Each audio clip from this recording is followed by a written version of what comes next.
장례한 후에 위로를 얻었더라. 아멘.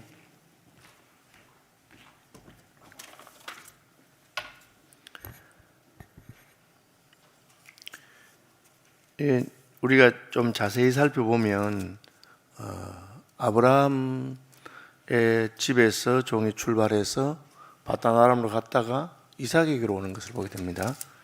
그것은 이삭이 아버지하고 같이 있지 아니고 어머니하고 같이 있었습니다. 어머니는 부엘라헤로이라고 하는 곳에 있었고 아버지 아브라함은 부엘세바라고 하는 곳에 있었습니다. 성경이 설명하지 않지만 우리가 그 숨어있는 행간의 의미를 자세히 보면 아브라함이 이삭을 하나님께 바칠 때 사라와 의논하지 아니하고 혼자 그렇게 갔습니다. 혹시 사라가 반대할까 싶어서 그렇게 했고 사라에게는 그래도 그것이 큰 상처가 되었습니다. 그래서 모리아산에 돌아온 다음에 아브라함과 사라는 따로 별거하면서 있었던 것처럼 보입니다. 왜 하나님께서 이삭을 바치라고 하셨냐 하는 것은 이 사라의 별거를 통해서 우리가 깨닫게 되는데 90세에 낳은 아들 이삭이 너무 좋아서 하나님이 준 자식이잖아요. 그러니까 마음껏 좋아할 수 있는 것처럼 보입니다. 하나님이 주신 자녀 그리고 늙어서 낳은 아들인데 문제는 하나님이 이삭을 아브라함과 사라에게 주신 것은 둘이 좋아하라고 너무 좋아하라고 그렇게 주신 것이 아니었습니다. 하나님이 아브라함과 이삭에게 그 늙은 나이에 주신 것은 하나님으로 말미암는 후손, 하나님으로 말미암는 씨앗, 하나님으로 말미암는 메시아에 대한 그 표시였거든요. 그래서 그게 이제 하나님이 준 복이긴 하지만 그게 아브라함과 사라만을 위한 것은 아니었어요. 그것은 하나님께서 그 가문을 사용하시겠다는 뜻이었거든요. 그래서 심지어 하나님이 죽이라고 하면 죽일 수도 있어야 되는 그런 순종을 요구하는 건데 사라는 그게 안 됐어요. 사라는 어쨌든 자기가 자식을 못 낳아서 참 마음에 고민이 많던 중에 또 첩을 들여서 그 첩이 낳은 이스마엘 때문에 속거린 것, 하갈 때문에 속거린 그런 일이 있었으니까 하나님 마침내 자기에게 주신 이삭에 대해서 굉장한 이런 애정이 혹은 집착 같은 게 있을 수 있습니다. 그런데 하나님께서는 그 아들은 네가 낳은 아들이기도 하지만 내 아들이 아니고 하나님께 쓰시고자 하는 아들인데 이제 그게 안 되거든요. 그래서 그것에 대한 순종을 하나님이 요구하시는데 아브라함이 순종을 합니다. 순종하지만 아내에게는 동의를 구할 수 없었어요. 아내가 그게 안 되니까. 어쨌든 모리아 땅에 갔다 오니까 아내는 너무 화가 나서 이삭을 데리고 부엘라헤로이라고 하는 곳에 가서 따로 사는 거예요. 물론 나이가 많고 하니까 그냥 그렇게 따로 살 수도 있는데 그게 이제 아브라함 가정에는 굉장히 큰 상처가 되고 아브라함에게도 굉장히 고통이 되었을 것입니다. 우리가 하나님의 큰 축복을 받고 할 때 고통이 없이 오는 것은 아닙니다. 대가가 없는 것도 아니고요. 그래서 아브라함은 이삭을 바치는 사건 때문에 큰 고통을 겪었고 그 뒤에 가정에도 어려움이 있었습니다. 하나님께서는 그럼에도 불구하고 그 아브라함의 믿음을 귀하게 보셔서 아브라함을 통해서 수많은 자손을 주실 것이다 했습니다. 이삭을 데리고 가니까 이제 아브라함이 100세에 낳은 아들 이삭을 보지 못하게 된 거죠. 고통 중에 있는데 그래도 이제 결혼을 시켜야 되겠다고 아브라함이 자기 종을 보낸 겁니다. 이 종이 아주 지혜로운 종인데 그 종은 이제 기도하면서 갖고 가보니까 두 번째 여호와 이레 이삭의 생명을 살리기 위해서 하나님께서 순양을 준비해 두셨던 것처럼 언약의 자손이니까 이삭이 죽으면 안 되잖아요. 그죠? 하나님께서 여러 번 그런 것을 하셨어요.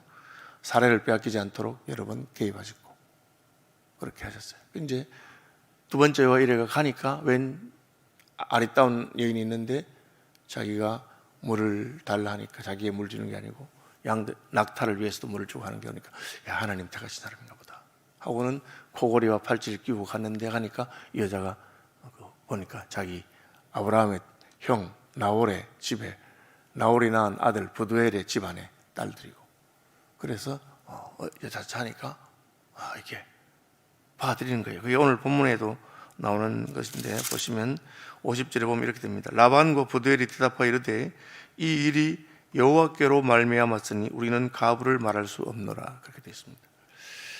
이 나홀이 왜 그 하란에 머물러 있었는지 성경이 밝히진 않는데 원래 갈대아 우르에서 부름 받았어요.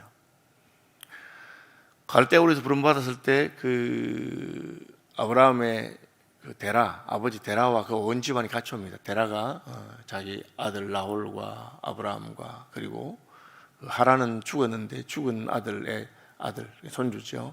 롯과 다 데리고 옵니다. 그래서 하란을 떠날 때, 갈대아우를 떠날 때 아브라함의 부르심에 대한 이야기가 가족에 있었고 그 가문 전체가 사실은 하나님을 따르기로 한 것처럼 보입니다. 오다가 하란에서 멈추었고 하란에서 데라는 죽었습니다. 그리고 그로부터 아버지 죽자 아브라함은 다시 롯을 데리고 가나안 땅까지 옵니다. 나홀은 그 두 번째 부르심에는 따라오지 않은 것 같습니다. 성경이 분명히 밝히지 않기 때문에 하나님이 그냥 아브라함만 오라고 했는지 혹은 아브라함 가문이 다 따라올 수 있었는데 나홀이 멈췄는지는 모르겠습니다. 그러나 그럼에도 불구하고 이 나홀은 그의 아들 부두엘과 그리고 그의 손주 라반에게 또 리브가에게 하나님에 대한 것을 가르쳤던 것처럼 보입니다. 그래서 이르되 이 일이 여호와께로 말미암았으니 우리는 가부를 말할 수 없노라. 창세기 12장부터 22장, 25장 쭉 나가면서 아브라함이 위대한 믿음의 사람인 것은 맞습니다. 그는 나중에 아들 낳기 전에 밭을 막 위대한 믿음의 사람이 되었습니다. 모든 사람이 그만한 믿음의 사람의 자리까지 가지 않아도 그 아브라함의 조카였던 부두엘이나 조카 손자였던 라반 같은 사람들도 믿음이 있습니다. 이 일이 여호와께로 말미암았으니 우리는 가부를 말할 수 없노라. 자기의 딸 혹은 여동생의 결혼 문제는 사소한 것은 아닙니다. 더구나 교통이 불편한 시대에 멀리 떠난 삼촌 아브라함의 집안으로 보낸다고 하는 것은 한번 떠나면 다시는 못 보잖아요. 실제로 다시 못 봤어요. 리브가가 다시 친정집에 갔다는 말이 없습니다. 그럼에도 불구하고 하나님의 개입과 섭리가 있다는 것은 알았어요. 그래서 하나님께서 하셨으니까 우리가 따르는 것이 맞겠다. 처음에 자기 자신들도 갈대아 우르에서 하나님의 부름을 받고 그냥 따라온 거예요. 따라왔고 그 다음에 아브라함이 하란에 머물러 있지 않고 하나님 부르니까 또 가나안으로 가는 것을 보면서 하나님께서 이 모든 일을 배우고 있는데 그것을 우리가 이러쿵저러쿵 할 것은 아니다. 여러분 이 정도의 믿음만 있어도 굉장히 하나님의 역사에 우리가 방해가 되지 않습니다. 우리 이제 사람이 이제 나이가 들고 자기 주관이 뚜렷해지면 있잖아요. 자기가 원하는 게 있는데 하나님이라도 이렇게 하면 안 된다고 생각합니다.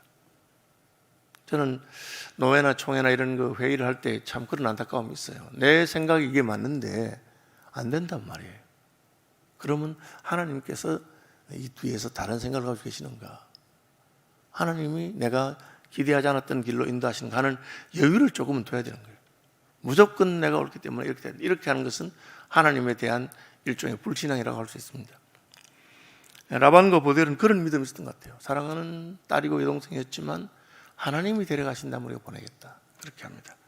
그래서 리브가가 당신 앞에 있으니 데리고 가서 여호와의 명령대로 그를 당신 주인의 아들의 아내가 되게 하라. 이삭을 본 적이 없어요. 아브라함은 알지만. 그렇죠. 아브라함은 자기 부델에게 봐서는 자기 아버지의 동생이죠. 삼촌이고 그리고 라반으로 봐서는 할아버지입니다. 작은 할아버지입니다. 그러나 그런 것에 대해서는 전혀 말하지 않고 얼굴도 안 보고 어떻게 이삭에게 보내겠냐 하지 않습니다. 그러니까 그렇게 말하는 게 대단한 거죠. 이게 여호와 이름입니다. 이삭이 죽을 뻔할 때 하나님이 순양을 예비한 것처럼 이삭의 결혼과 관련해서 하나님께서 부두엘과 라반의 마음을 다 예비하시고 리브가의 마음을 예비하십니다.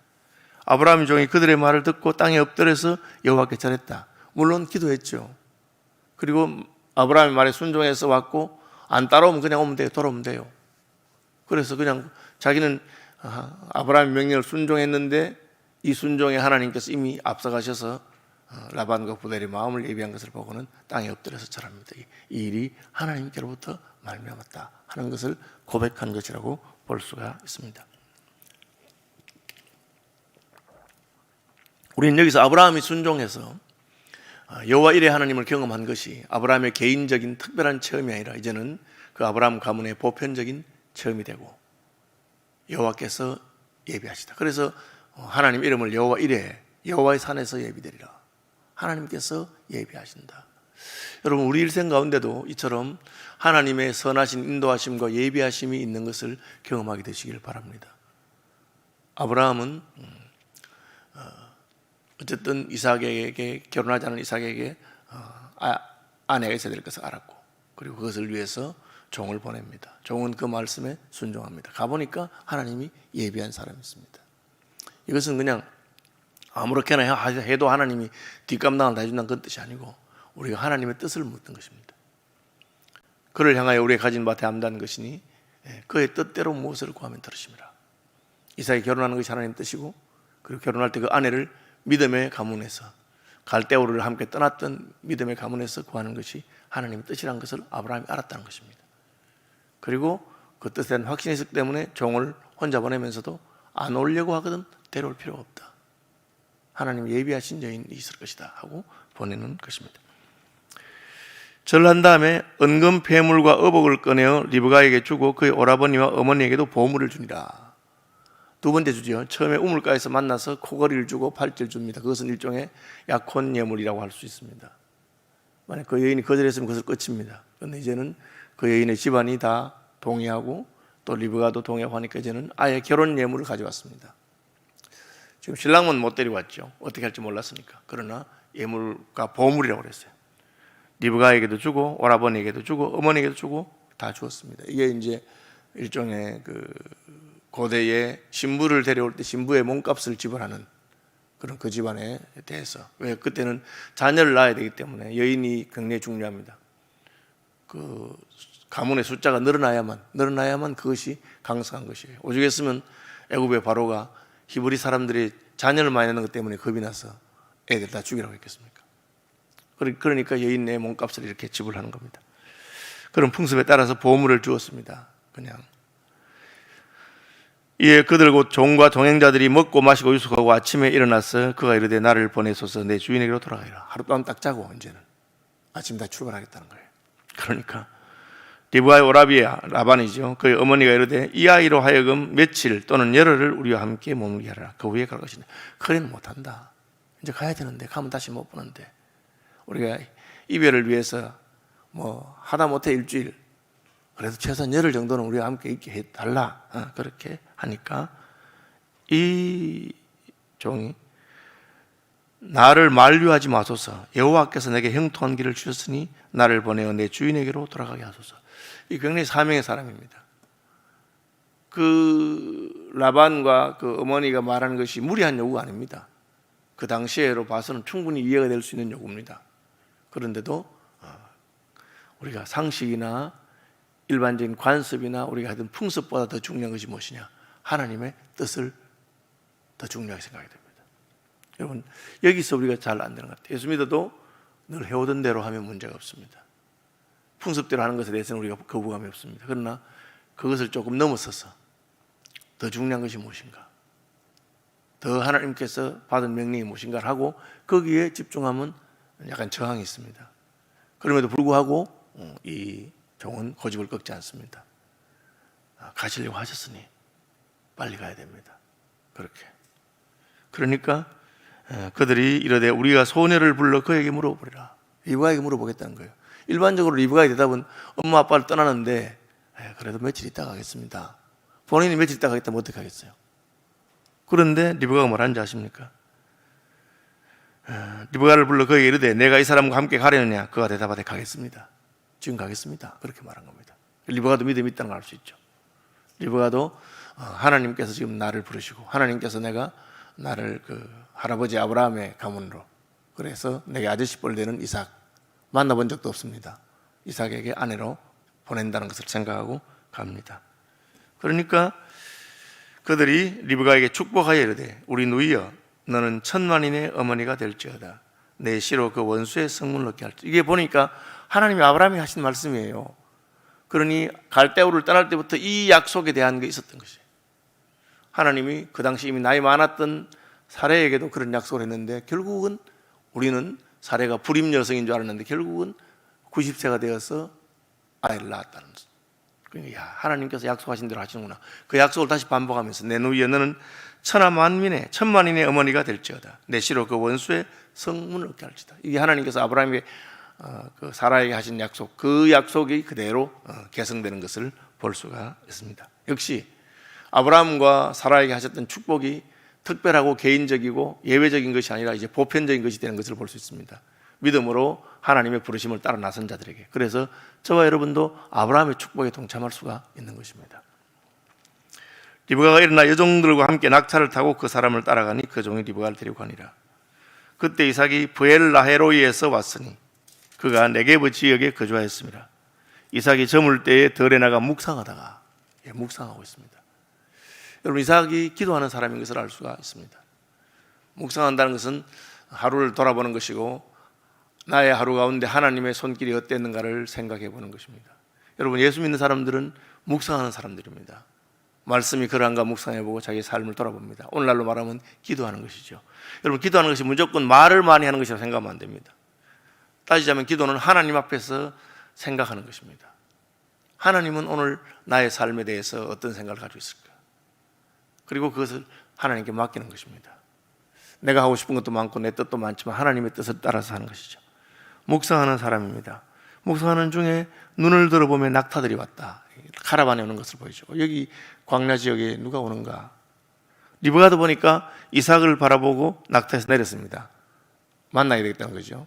사람 만날 것입니다. 그냥 지나치는 것이 아니고 종에게 말하되 들에서 배회하다가 우리에게로 마주오는 자. 배회하다는 말은 이삭이 묵상할 때 그냥 가만히 앉아서 눈을 감고가 아니라 걸으면서 묵상했다는 걸 알 수 있습니다. 배회하다 했으니까. 그러니까 기도는 꼭 앉아서만 하는 것은 아닙니다. 여러분, 눈 뜨고 할 수 있습니다. 산책하면서 기도하시면 됩니다.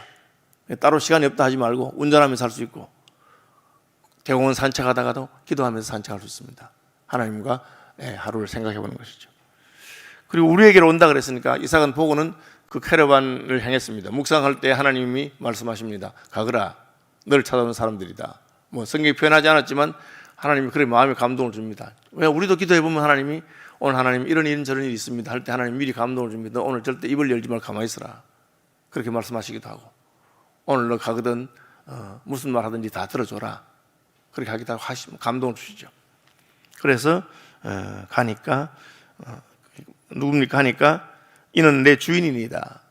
당신 신랑 될 사람이라는 거죠. 그러니까 리브가가 너울이라 그랬어요. 면박이라는데 얼굴 가리는 거.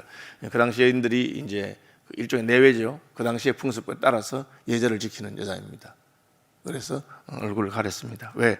얼굴 보고 뭐 받아들이고 하는 것이 아니고 하나님의 뜻을 받는 남자인가. 리브가가 예뻤습니다. 뭐 딱 얼굴에 보니 한눈에 반했다 그게 아닙니다. 그냥 면박을 가리고 남편을 만났는데 종이 그 행한 일을 다 이삭에게 아뢰매. 그러니까 얼굴을 안 보고 그 하나님의 일을 듣고는 이삭이 리브가를 인도하여 그의 어머니 사라의 장막으로 드리고 그를 맞이하여 아내로 삼고. 사라의 장막이 있었죠. 그러니까 이삭과 사라가 같이 살았습니다.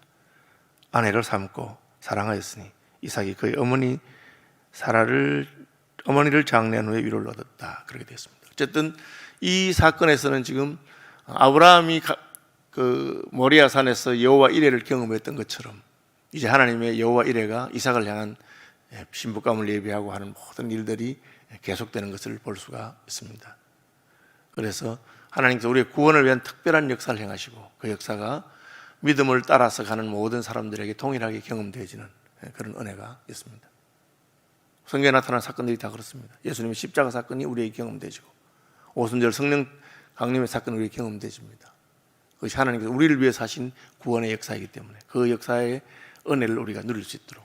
그래서 이제는 두 번째, 세 번째 계속해서 보편적인 여호와 이레가 나타나는 것을 볼 수가 있습니다.